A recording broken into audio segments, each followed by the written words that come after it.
WaveCloud, and tonight's Wednesday night webinar is maximizing book sales with these book cover improvements. I'm recording tonight's event. I'm happy to send the slides out to anybody who wants to request them. You can either email me later, or you can throw a question up in the question box, and I'll be happy to email the slides at your request. But let me just sort of set some basics, let you know what my assumptions are when we're sort of talking about what these things are to do to your book cover. So my first assumption is that you've actually researched your target reader. You know precisely who it is, because it's not everyone.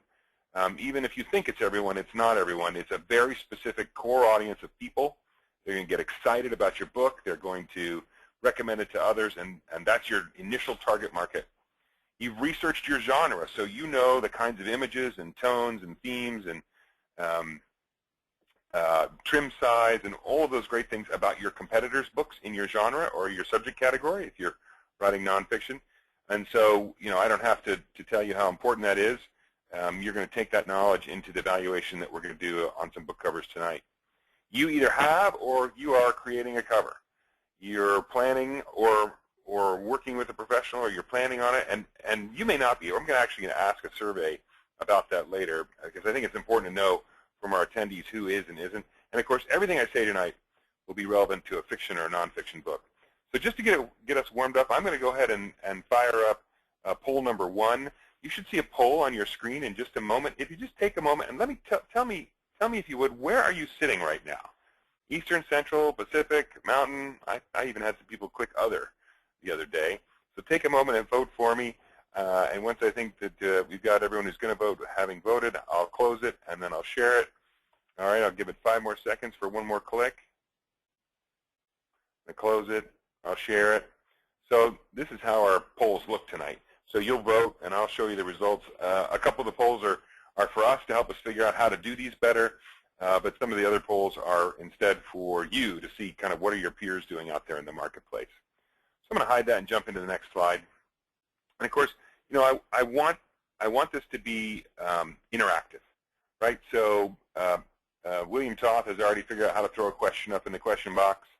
And as I get questions and comments, I'll address them or I'll repeat them immediately so that we can throw them to the queue and we can get them talked about. It looks like I haven't. I'm trying to make sure my slides show up. Hide that slide. Show my application. Okay, better. Sorry, I think we pressed somehow on the wrong button and we got it paused. So now, a word from our sponsor, if you will. This is not a sales pitch. This is not a how to do it, but this is a what to do. So when we talk about kerning and typography, we're gonna be pointing out the things you should be looking for when you either do your cover yourself or you work with a professional to get it done. Yes, we're an author services platform. Yes, we can give you a quote and help you make book covers, but that's not really what this seminar is about tonight. We really want to show you what to look out for, even if you're going to do this yourself. And on the phone with me is Teddi Black. She's a professional book cover designer. She's designed more than 300 book covers, although not a headshot. She needs to work on the design of that, I think. I think she would tell you that. She does fiction and nonfiction books. She's got a lot of repeat authors, and her goal is a book cover that sells books. Teddi, I want to make sure I've got you. Say hi on the line, if you would. Hi, everyone. Fantastic. Thanks, Teddi. So you can tell we have very different voices, and if you want to ask Teddi a question, throw it into the question box, and we will get it addressed immediately. And of course, in case you can't stay, and this happens all the time, you've got something comes up, you've got to go attend to. As I said before, we're recording this. You can always watch it later, but I'll just tell you what the final recommendations are going to be before we get to the end, because this is probably where you're paying the most attention, and as well at the end. So your book cover is probably the most important thing that's on your book sales page on Amazon or Barnes & Noble or Apple or Kobo. It is part of the 3 key elements of your book sales on your book sales page. That's your book cover, your descriptions, and your stars and reviews.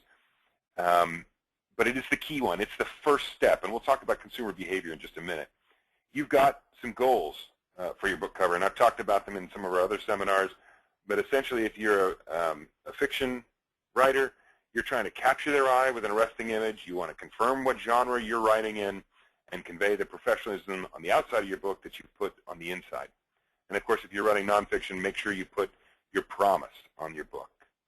We're going to talk about some of the techie stuff that you either need to know yourself or you need to tell someone else when you're maximizing the graphic impact of your book cover. And we'll spend a little time talking about how to work with a design professional. I'm actually going to ask right here, survey number 3 here at the end, who's thinking about it or who is.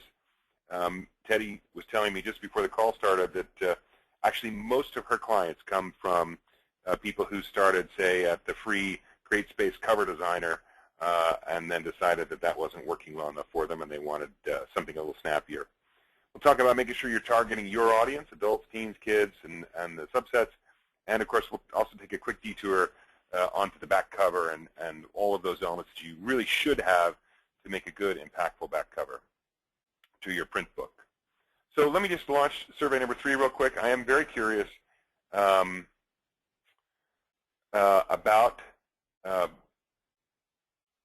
whether or not this group is working or wants to work or is planning to work with professional book cover designers. So if you would, just take a moment and answer this question real quick. Did you or are you working with a professional book cover designer for your book cover that you're interested in tonight?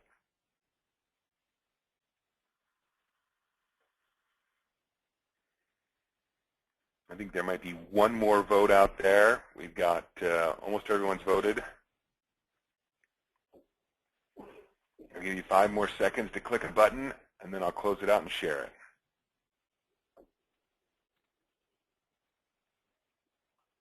All right, let's take a look at what everybody said. So it looks pretty well split. We've got part of half of the group who's doing the book cover themselves, which is great. I applaud that. Usually I recommend to all of our authors that, you know, if you're a graphic designer or you've been doing this a lot, do your own book cover. That's great. If not, a couple hundred bucks on a book cover designer is probably money well spent. You've got some folks working with the graphic designers. I want the quarter of you that are working with the graphics designers to take note and ask lots of questions tonight, because the graphic designers are good. They know how to put together an arresting image, but they may not know all of the book cover conventions that are out there in the industry.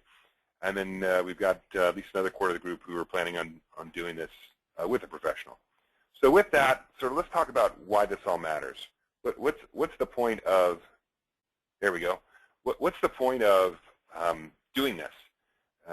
Why do we care about book covers? Well, it's because book covers generate interest. You know, when you talk about purchase behavior, the cascade is awareness, interest, trial, and purchase. Now, awareness you're going to do somewhere else. You're going to drive people to your Amazon book sales page or to your blog or to your anchor website. But when they get there, you've got to get them interested enough to proceed toward a sale, and that's where your book cover comes in. Your book cover gets them interested enough to read your book description. Your book description is good enough, has a hook, has a log line, and gets them to read some of your reviews. And the reviews can act as a trial mechanism for your purchasers. So they may not look inside or they may not pick up the book and read the first few pages, but if they read that other people read the book and enjoyed it too, that acts as a trial mechanism to help complete the purchase behavior cycle all the way to purchase. So, you know, in short, better book cover is more description reads, more description reads, more review reads, more review reads, more book sales, and that's what we're all after. Well, sometimes that's what we're after. There we go. So okay, so now let's talk about goals for your book cover. You know, when Teddi and I were first talking about putting together a seminar, I said, you know, what is your primary goal for all of your customers? She said, I want to create a cover that sells books, because they do. Covers can sell books. Covers can also kill the sales of books. And, you know, I've talked about this in another seminar, but I'll just run through it real quick. You've got to arrest the eye of the browser.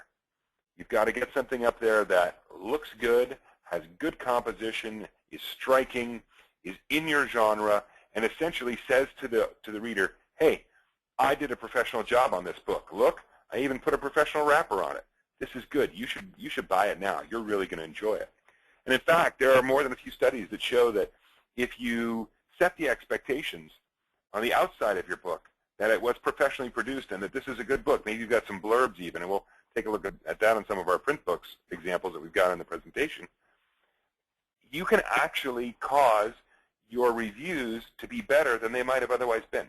So if you just hand somebody a book with no cover and say, read this, give me a review, versus you put a good-looking cover on it, the average reviews with the better-looking cover will be better than a plain book. And of course, they'll be better than a book with a terrible cover. And that's because the cover sets the expectations of the reader. Okay, so let's talk about maximizing the available graphic space for book covers. So if you are going to do a book cover by yourself, you are aiming for the JPEG format. You want to produce your book cover in RGB color mode. And the other one, by the way, in case you're trying to figure it out, is CMYK color mode. So all of the bookstores, Amazon, Barnes & Noble, Apple, Kobo, they all want your book cover in RGB color mode. And that's the setting you'll see in your graphics program.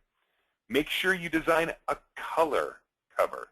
But when you do that, be mindful that there are plenty of black and white, if you will, displays out there, dedicated reading devices. So you got to make sure it's going to look good on one of those. When you create images, so you're going to iStock Photo or CanStock or Shutterstock, and you're getting images, you've got to get the high-res images, especially if you're going to try to expand them. You don't want to scale up images.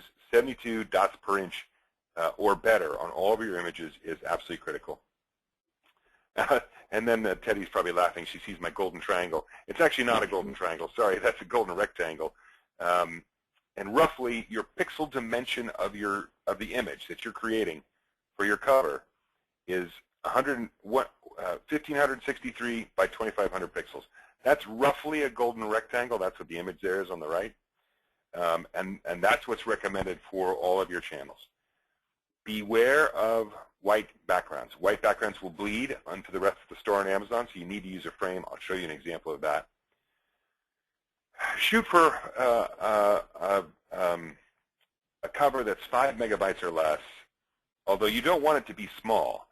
You want to upload the richest looking cover you can, because that gives Amazon more options for how they can display it and scale it as they move things around on their book sales page. However, you also need to know, whether you're doing it yourself or working with a designer, that you have to have a version of your file, your book cover, your ebook cover here, that's 2 megabytes or less, or just slightly less than 2 megabytes, because that's their limit. That's Barnes & Noble's file size limit. They obviously do not do as fancy a set of stuff with it as Amazon does. Okay, we're going to go through this one pretty quickly, but I'm going to sort of ask Teddy a couple questions.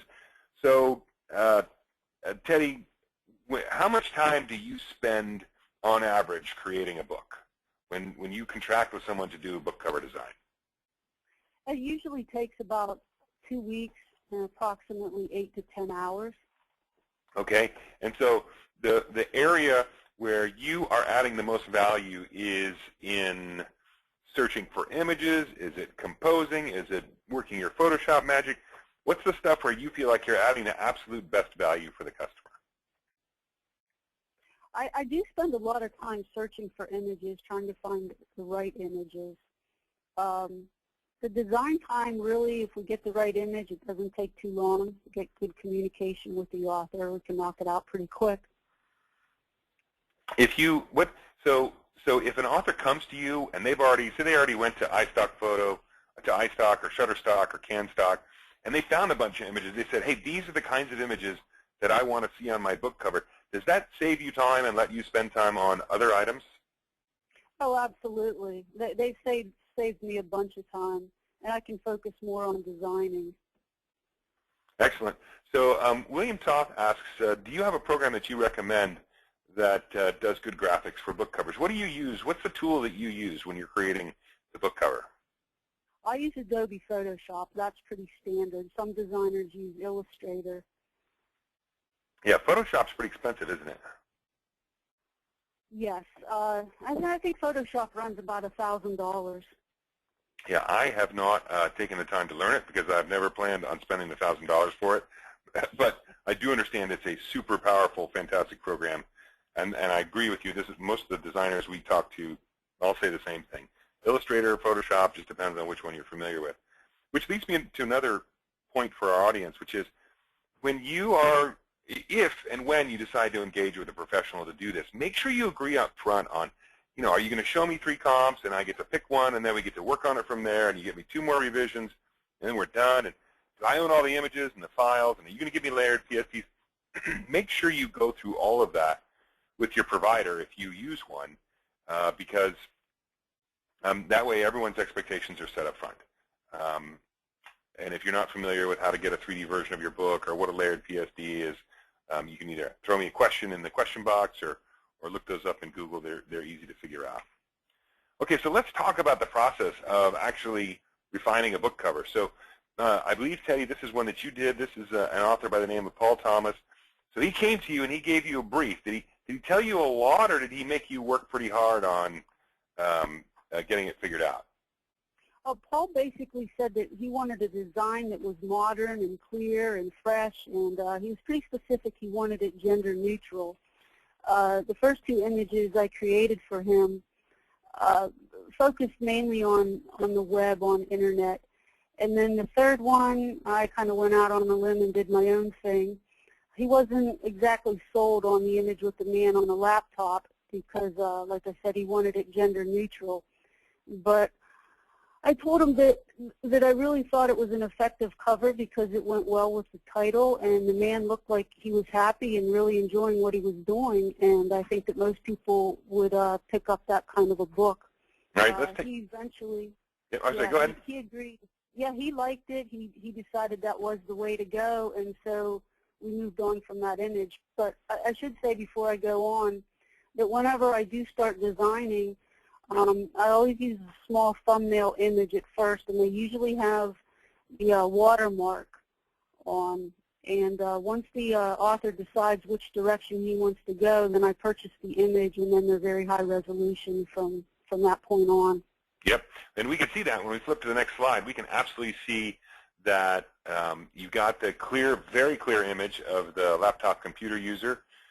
It looks like he picked the one on the right after you convinced him that was the way to go, and now you're starting to play with the title. It's clearly the title's changed since the first book, Make Money on the Net versus Make Money Online, and you're starting to do some things here with his name.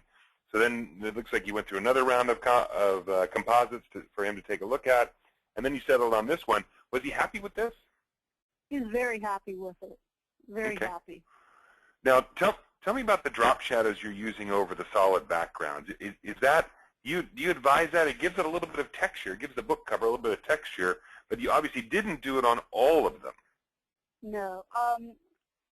On the big title, the main title, I used a little bit of a drop shadow just to kind of help separate it a bit from the background. And then with the red and the red fonts, we just, I put like a little bit of a glow behind it to kind of give it that cloudy appearance. Right, I see that. Make it stand out a little bit so that it didn't blend in too much with the balloons. Now, are all of the letters, all of the text on this book in the same font, same typeface?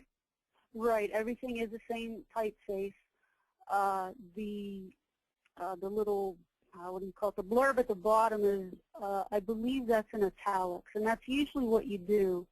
You want to make sure that you're staying within the same font family. Otherwise, your typography can really clash. Sure. So these are all the same typeface, but the name in the bottom is in italics. And I noticed that the kerning, if I look at the TH in Thomas, it's different from the kerning in the TH in something. Was that on purpose? Is that a function of the italics?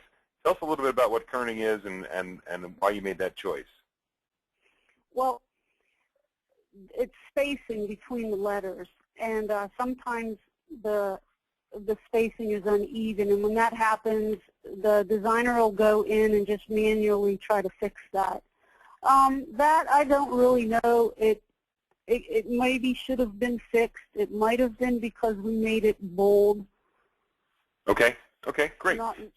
So do I have to use a program like Adobe or Illustrator to be able to adjust kern spacing in my fonts? Or can I do that in something like, I don't know, Paint or Picasa? I'm not real familiar with those programs, but I wouldn't be surprised if you can only fix that in Adobe or Illustrator. Okay. All right. So I would say, well, and we'll see some more example of font kerning as we look at some more of these books.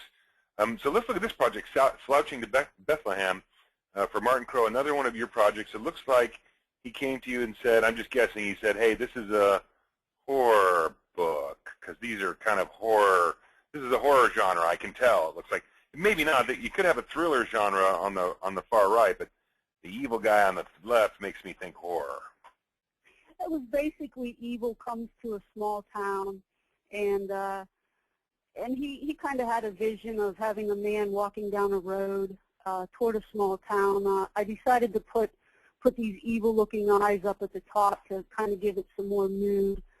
He had also mentioned the carnival, so I added that in the other images, and he decided he liked the first one best, but we changed it a little bit. He didn't like the city. He thought it was a little too busy, so we searched for some other images. Okay. Hey, I missed a question earlier from Terry. Sorry, Terry. So Terry had a question. She said, what do you mean by a 3D version of the book? And I'll describe what I think it is, Teddy, and then you maybe tell me if I'm right or if there's a certain program that does this. But Terry, what a 3D version is where you essentially you have a book, like let's say you take this cover, Slouching to Bethlehem.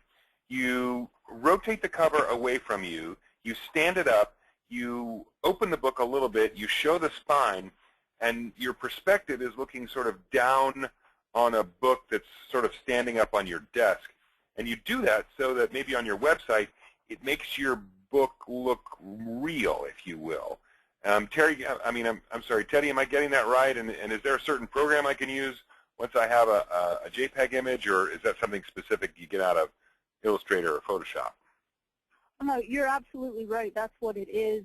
And you can get these programs. You can purchase them online. There is a place that has them for free, and you can go online and upload your JPEG, and it'll do all the work for you. Oh, wow. What's the name of one of those sites? I'd have to get back with you on that. I'm not. All right. Let me see. No worries. Okay, so you gave Martin 4 covers, and he said, all right, I definitely like the eyes at the top. And it looks like you were starting to experiment here with some different fonts as well. That one on the right is very different. And then you narrowed it down to this. And this looks like this is the final. And I can tell the little town in the background is not nearly as big as it was big before. And give us a sense of sort of how you came to this one at the end with the red eyes and the long local small road. He asked that I make the eyes any color but blue. He wanted to see red or green, and eventually settled on red, thought that looked the best. And it was just a nice image. I added the man on the road. There was no town. We decided that we didn't really need the town after all. That the evil-looking man at the top and the long, lonely road pretty much set it all, and it set the mood for the book. How many images was this from iStock or Shutterstock? How many different images did you need to create this book cover? That's 3 images blended together. So the eyes, the town plus the clouds, and the man. Right. Did the man have a shadow, or did you have to create it? No, I created that. Wow. Wow, that's cool. Okay. All right, so now let's talk about sort of the next thing you need to be doing with your book cover or working with your professional book designer to do. So, and that is you've got to tell a story. You've got to elicit an emotion. Give us a sense here. Pick one of these that you like the best, Teddy, and talk about, like I really like the H2O Mysteries. That looks like an anthology. Give me a sense of how you came to make the choices for that cover. Well, H2O is a collection of short stories involving murder or disappearances all around water. And so water was the big key right there, and I searched for images and found this image with a boat. I like the blue color, and this image really isn't altered too much from the original, but I did move the moon because I didn't like the position of it. Yeah, I kind of get the story here, because if I had a body I wanted to hide, I might go find, I mean, I know nothing about this stuff, but I might go find a swamp area like this and take him out in the rowboat and be done with it. All right. Let's take another one. Let's grab one of these. So how about the money bubble? I really like the money bubble because it, I mean, somebody holding a pin, it makes me afraid that I'm going to get stuck. Well, the money bubble is, it's a book about financial crisis. And the authors wanted to show a sense of urgency and what's going to happen, what might happen when the last bubble pops. And so they wanted to include the different money symbols inside the bubble. It was too difficult to try to make the bubble look like it was exploding. It just wasn't going to work from a graphic perspective. So we decided to use a hand with a pin looking like it's going to pop. Sure, sure. And of course, you know, this is one of those where you picked white as your background to make really the bubble and the title really pop. But you had to put a border around it, didn't you? Right. If you're designing a cover for an e-book or e-reader and it's white, if you don't put a black border around it or some kind of border, the image, everything's just going to look like it's lost in space. The border helps give it boundaries. Okay. Hey, I've got a question for you about the middle book cover. So I'm looking at the one on the left and the one on the right, and the cover on the left, cover on the right. It's title on the top, author on the bottom. Last Holy Man has got it reversed. Now, from a composition standpoint, I'm not an artist. I'm not a book cover designer. I like the way the title stacks and draws you to the man in the picture. But are there any conventions about name on the top, name on the author name on the top, author name on the bottom, title on the top? What is there anything that you want to do, must avoid doing? What do we know there? Well, you know, years ago, if you weren't an established author, your name went on the bottom of the cover. But now, I don't really know that there's any rules to that. To me, it's pretty much whichever looks great on the cover. Some authors are adamant they would prefer their name at the bottom, and so I work with that. So that's interesting. So you could actually interpret that advice two different ways. One way you could interpret, you could say, well, if I want my book to look like it's come from a traditional publisher and that I'm somebody you should be reading, then your name should go at the top, like Patterson or King. But on the other hand, if you put your name at the top, I mean, I guess you're leading with what is your primary brand, but you're missing the chance for them to get intrigued by your title, because that's the second thing they see instead of the first. Possibly, yeah. Okay, let's take a look at targeting the right audience. So this is the idea that, look, I'm writing children's books or I'm writing books for teens. You know, you've picked. I don't think you worked on the Amanda Hawking books, but you like them. No. And you picked. I love them. I love those covers. Yeah, these are. And you can tell. I can't recall. Are these in a series or not? No, I think they are. And I think she has other covers that are similar to this. Mm-hmm. And when I see these covers, that's what I notice first. I notice these covers before I actually notice the title. Yeah, you know, I look at these and it reminds me that a lot of authors, especially genre fiction authors, are writing either books set in the same universe or same world, if you will, or books that are positively a series. What Amanda's done here, obviously, is she's adopted a format and used it sort of as she's adopted a compositional format and she's reusing it. Now, yeah. what would you say about the hook that sits above the title? I bet it's unreadable in Amazon because it's so small. Yeah, I actually can't even read it on my screen. On my screen. Mm-hmm. Yeah, that's interesting. And can you read the bug down below the sticker? No. Yeah, it says the multi-million copy international bestseller Amanda Hawking. And so that little circular item, that little seal on the bottom, is supposed to be essentially an endorsement of Amanda as an author, but I can't read it.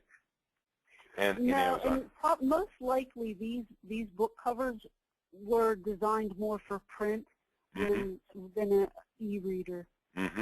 Right. I bet you're right, because she did do a print deal with, I think, Prentice Hall, but I can't recall. Okay, so those are clearly for adults, but why are those 2 book covers for adults? That's a hard question to answer, to be honest with you. So much of that really depends on the author determining who their target audience is, you know, who they're speaking to. And once they know that, then they can sit down with a designer and figure out the best direction to take the book. So now I'm looking at the Lindsay Page book, Whatever It Takes, a Bold as Love novel. Did you do this one? No, I didn't. No, a designer named Damon Zaw did this book. Now, one of the things that worries me when I look at Whatever It Takes is I can't read the author's name very easily. And I certainly can't read the series title very easily in the smaller thumbnail format. Do you have any kind of rule of thumb that you use when you're trying to decide the relative size of the author name versus the title name and how big they must be on a thumbnail to be an effective addition to the title in your Amazon book sales page, the book cover in your book page? No, I don't have anything that's said. It's just basically all visual, and you just, you know, as a designer, you only have a certain amount of space to work with, and you can't always put everything on. So you have to kind of decide what's going to be most important, where you want the viewer's eyes to go, and sometimes it just can't be everything. Sure.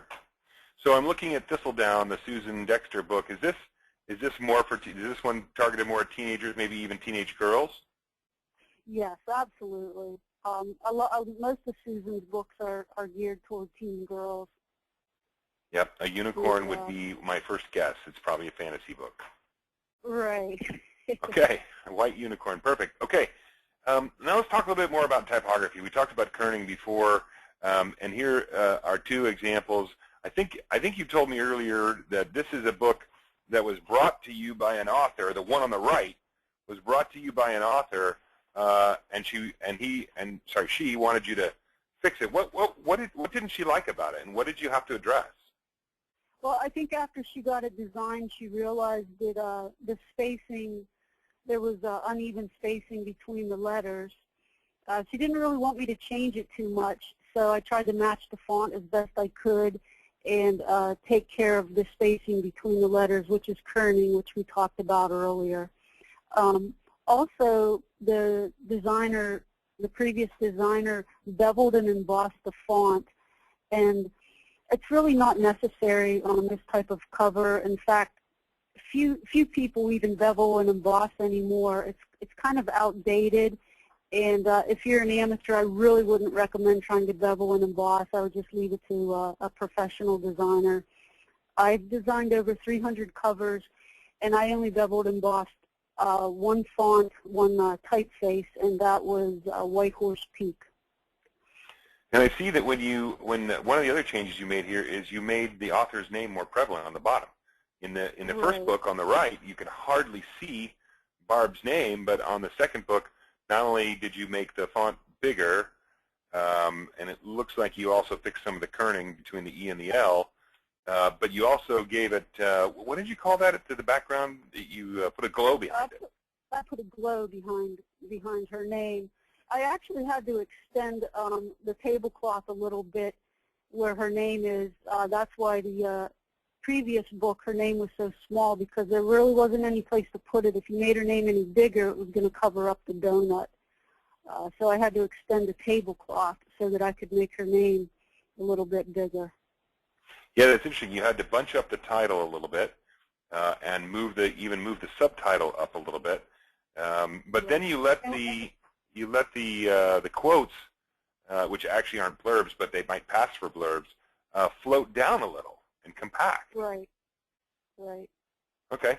Yeah, we took out one of the quotes because there was just There was just too many, and it's an example of just having Oh, too much. you're right. You did take out one. Sorry, you didn't float them down. Yeah. You just took one out altogether. Yeah, it's just too much. Visually, it's too much, and it's not necessary. Yeah. Yeah, on the, it's interesting on the thumbnail size on the screen that everybody's probably looking at. I can't read the quotes. I can't see what they say, and that's why I say they could almost pass for a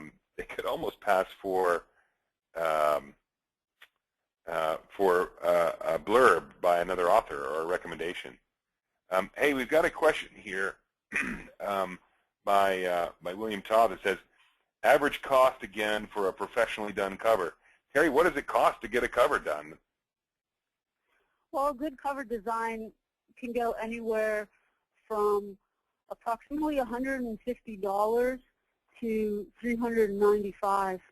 Mm-hmm. And so $395, is that because you're doing a lot of extras, you're doing the print cover too, or look, some ebook covers just take extra stuff?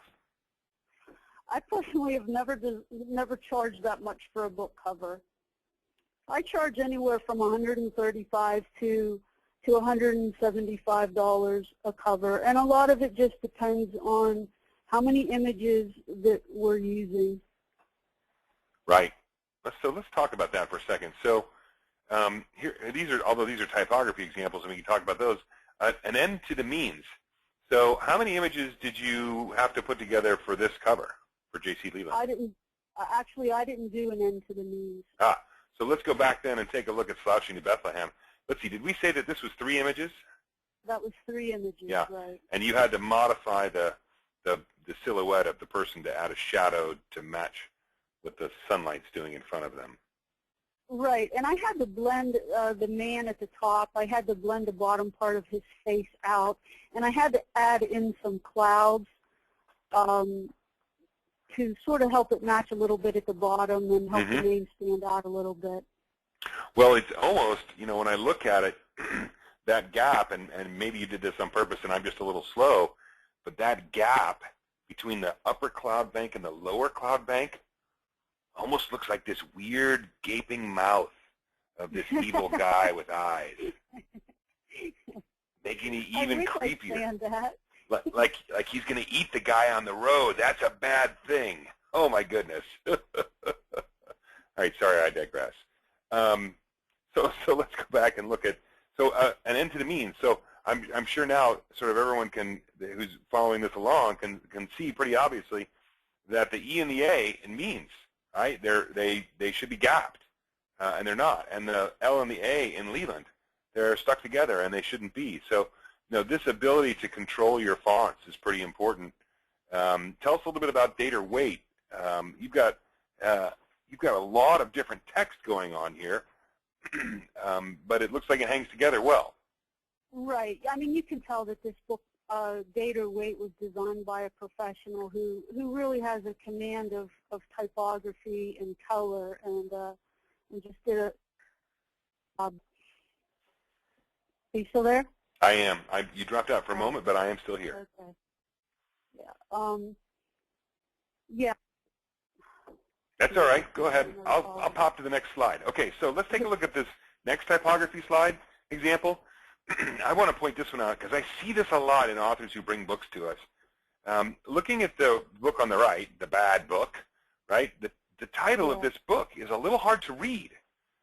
Albi Marani and the Mystifying Tempest. Now, we could have a lot of discussion about whether that title is great or not, but that's not really the point.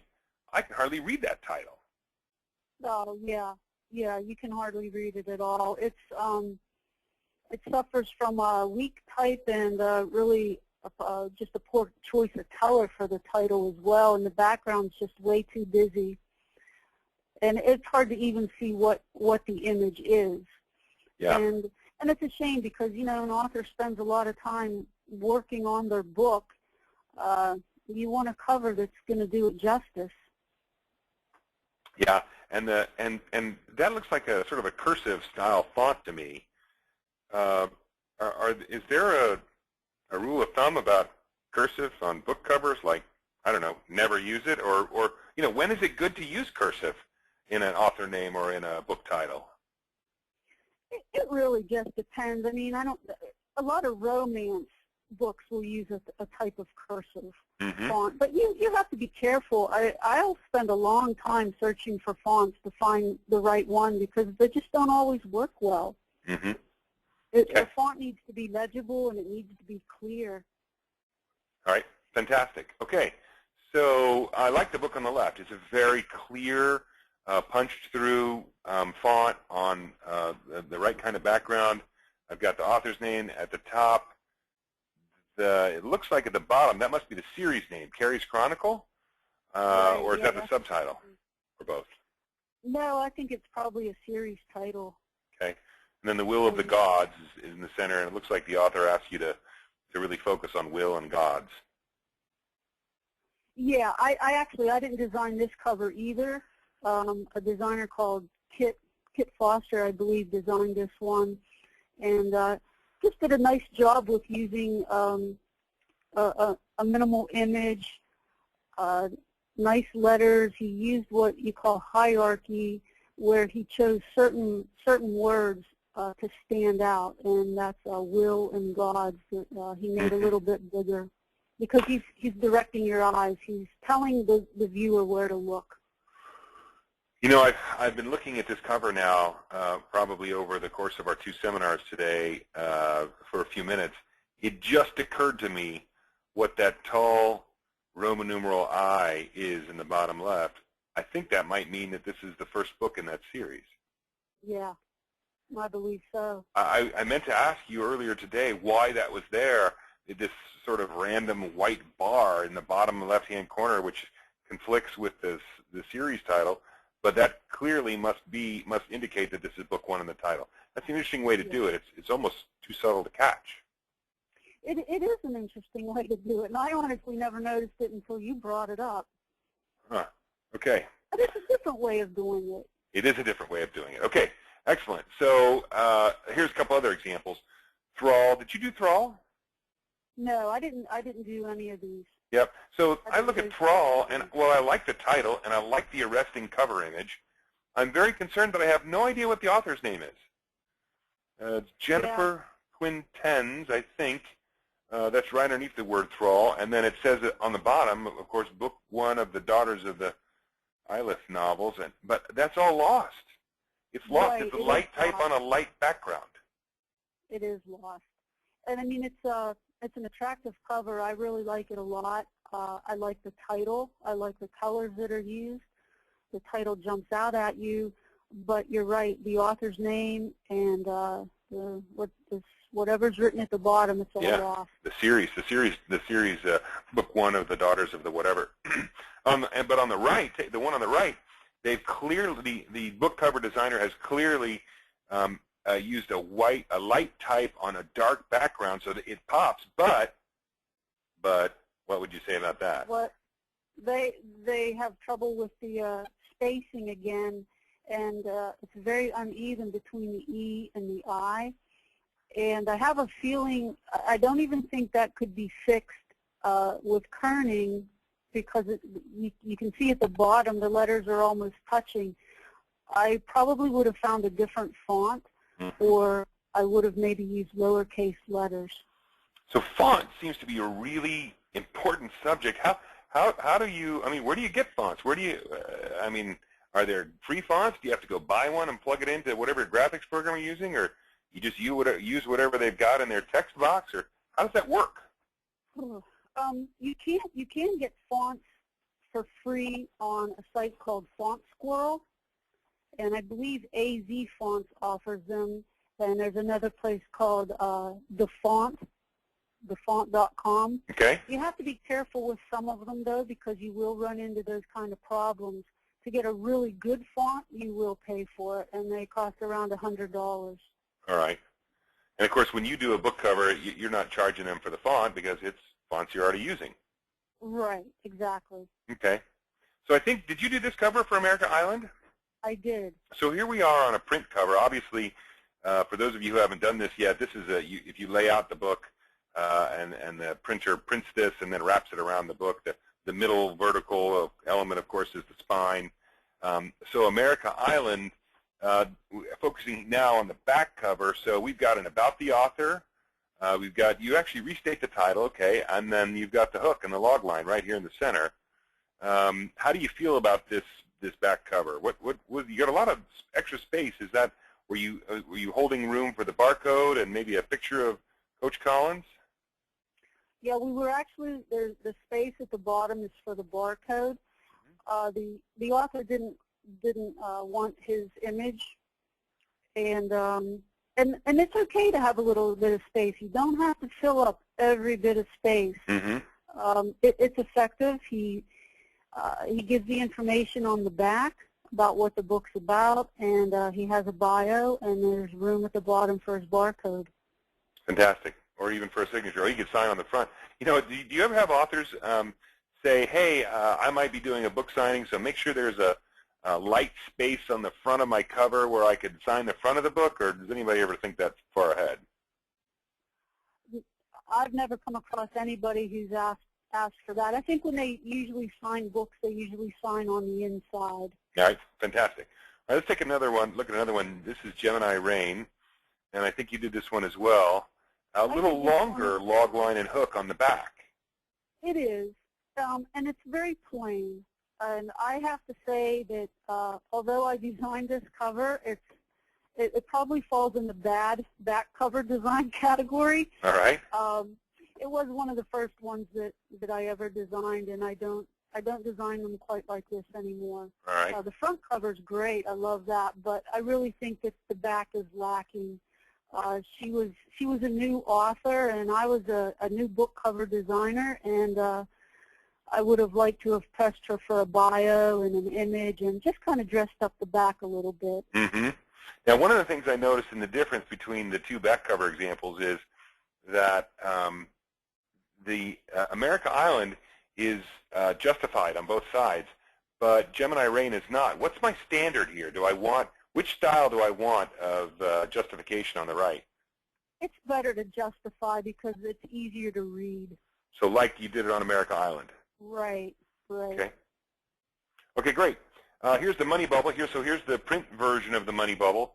Let's see. So we've got a quote from the authors themselves on the bottom. That's good. Even a repeat of the title. Now, so is it common to repeat the title and subtitle on the back cover? It can, yeah. I think it adds a nice touch. All right. Makes it look professional. Fiction and nonfiction, or just nonfiction? You can do both, fiction or nonfiction. I don't think there's really any rules. All right, great. Let's look at the next one. The reason I like White Horse Peak is that you've got these great quotes at the top. Now, you can't read them very well on the screen, but the top one says, really enjoyed the book. It flowed well and has really good character development, so when's the next book going to be available? And that's by a very famous reviewer by the name of D. Nelson. And then, enjoyed it immensely, exclamation point, by another famous reviewer, C. Fitzsimmons. The reason I like this is because, you know, those could be friends. Those could be PG's friends. But just having a couple of pieces of social proof sitting on the back of your book make you more likely to pick it up and read it. I think that's very cool. Absolutely, yeah. Yeah, use your reviews anytime you can. Now, on this one, it looks like on the back that you've got at least 2 or 3 fonts going here. It's your hook, your log line, and your hook is in sort of I don't know, I'll call that a fantasy font. But then the about the author is in it looks like almost an Arial font. Yeah, very good. Yes, I did. I changed it. You never really want to have more than 2 different types of fonts on a cover. And again, just to keep that, we'll call it a fantasy font because I can't really remember what I used either. But it just looked nice with the back cover blurb, but I didn't want to do the same thing with the author. I wanted to separate that a little bit, so I changed it up, and I used the same font. It's the same one that I used for his name on the front of it. Got it, PG Badsy. All right, fantastic. Here's another one that you did, and here's one with the Craig, with the author's picture on it. So here's Craig Holliday. It looks like he gave a little drop shadow behind the picture to make it pop a little bit. And he's got his log line and his hook on the back and a little about the author. I like this one. Now, it's also missing the barcode and the price and the genre, but I think you were telling me earlier that those are on a different edition of the print cover. Right, yeah, they are there, just not on this particular one. Now, tell me about getting to this image on the front cover. I noticed that on a mix of your books, you use photographs as images a lot. This is I think, a pretty cool picture you've got on the front. Is there any kind of convention or rule of thumb, or what do I need to think about if I'm going to try to design my own or work with somebody about using pictures versus illustrations versus Photoshop stuff? What do I need to know about that? Well, I think it really doesn't matter if you want to use an image or an illustration. It really just depends on what you want to say with your book, on what portrays your book the best. And sometimes that's a photograph that says it best, and sometimes a graphic says it best. Mm-hmm. All right, fantastic. Aside from the fading that you put on this image, did you have to do anything to this image of these boys to make it fit better on the cover? Actually, Craig actually picked out that image. He liked it. It was a very, very busy image. If I would have taken just that image and put a title on it, you'd have never been able to read the title. Mm-hmm. It would have been very distracting. So actually what I did was I cut the boys out of the image, and I brought a gradient down on the top of it, and I kind of faded up a little bit on the bottom and the sides with a radial gradient. And I put the boys back in the picture, and I enlarged them just a little bit, and that's how I got that. Wow. Wow. I wouldn't have, I mean, you can tell that that's not the way that photo was taken, but I never would have figured out to do those 7 things you just said. That's neat. Okay. All right. So just to review on the back cover real quick, let's talk about the things that, and we just saw some of the examples of this. You know, if you go look in a bookstore and you pick up a book, one of the things you're going to see is that when you flip the book over to the back cover, and I'm not suggesting that everyone in our audience today is going to be in a bookstore anytime soon, but you see on the back cover, you'll see science fiction or fantasy or romance or paranormal romance or diet books, or you're going to see the book's genre explicitly listed. And the reason you're going to see it is because it's not always obvious to the person in the bookstore who's opened up the box of books what shelf this book goes on. And so it's very common to put it on the back so that you make their job easier and make sure, excuse me, that your book shows up in the intended place that you intend in the store.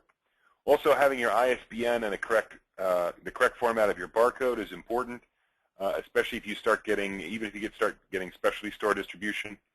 And about the author is optional. I think that anyone who's doing a nonfiction book probably wants to have an about the author, a credibility piece about yourself. You should put actually there's two theories here, but I believe it's common now to put the price. Now, do we put the price in the barcode, Teddy? I think that's exactly where it goes, and then it's scanned. Okay, so the price is part of the barcode information.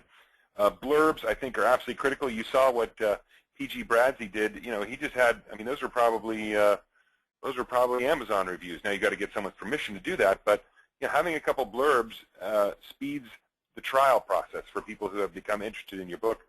And then, of course, I've talked about this in a couple seminars before. A very strong book description. Your log line plus your hook is the thing that people will pick up, and they'll read it, and they'll say, I have got to know what happens next, right? So if you were a fan of the Velveteen Rabbit, like I was when you were a kid, maybe that tells you how old I am, but you know, marked for death, along with his companions, a toy rabbit must learn to cry real tears in order to save himself from being thrown into a burning pit by the boy he loves. So, you know, I don't know whether to cry and reach for a tissue because it sounds like it's going to be such a heart-wrenching story, or or whether I'm going to root for the rabbit to save himself. But, you know, it leaves me with a question. What happens next? Can the rabbit save himself? And so for fiction, it's very, very important to put this on the back of your book. Nonfiction, it's almost more important. You've got to have your authority, your benefit promise, your unique proposition, and your author credentials. And so there's a lot of authors will say, well, look, I'm done writing my book. I don't want to write anymore. But these log line, this hook, these things you put on the back of your book could be as important or more important to those initial sales before you start getting your reviews. So let's just review our final recommendations, the things that we've talked about this evening. You know, your book, again, your book cover is 1/3 of the things that sell your book online. You know, people through word of mouth or your advertising or just pure browsing, they're going to come across your book. Your cover is going to make them interested enough to read your description. Your description will make them interested enough to see if other people like the book.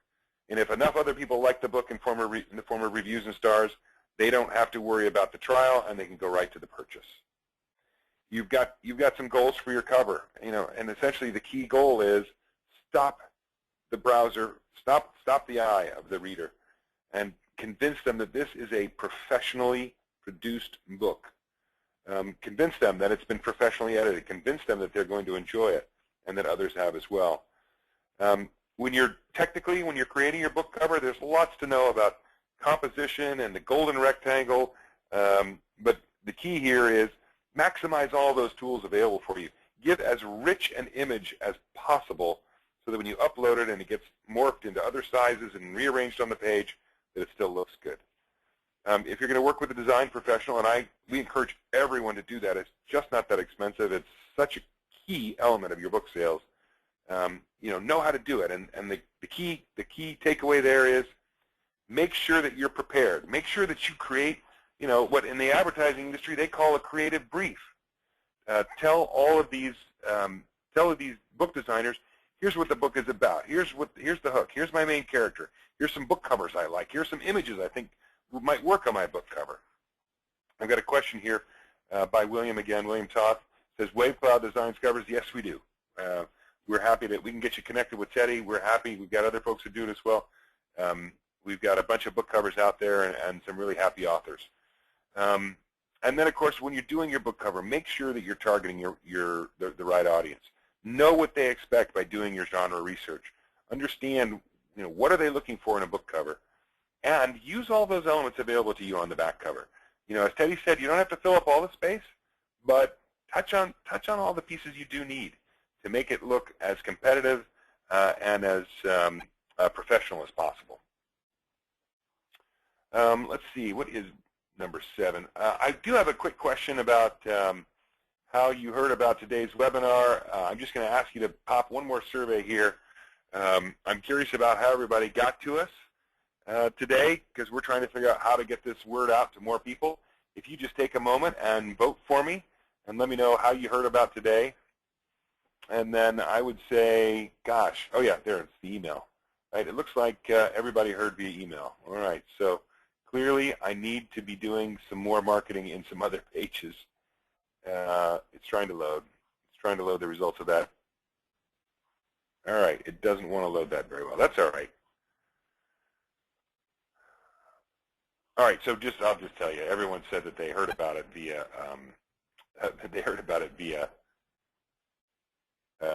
via email. Okay, so our next webinar is Wednesday the 29th. We're taking a 2-week break. We want to get prepared. We want to do these right. It's about ebook conversion details that authors often overlook. We'll be talking about some of the nitty-gritty stuff. There are a couple of links here. Again, I'm happy to send this deck out to anybody who'd like it. You'll probably also get another email from us letting you know that it's coming. If you've got any last-minute questions, feel free to pop them up on the screen now. Teddi and I would be happy to take any questions that you've got. All right, no questions. It sounds like we've tired everybody out, Teddi. Teddi, again, thank you very much for joining us tonight. It was really great to hear from a working professional about how you go about doing this stuff and what we need to look out for when we're designing the pages. I hope we can have you back again for another one of these soon.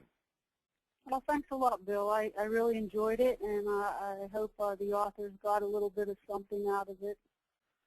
Fantastic. Thanks, Teddi. And thanks, everybody, for joining us. I look forward to seeing you again in 2 weeks. Take care. Okay.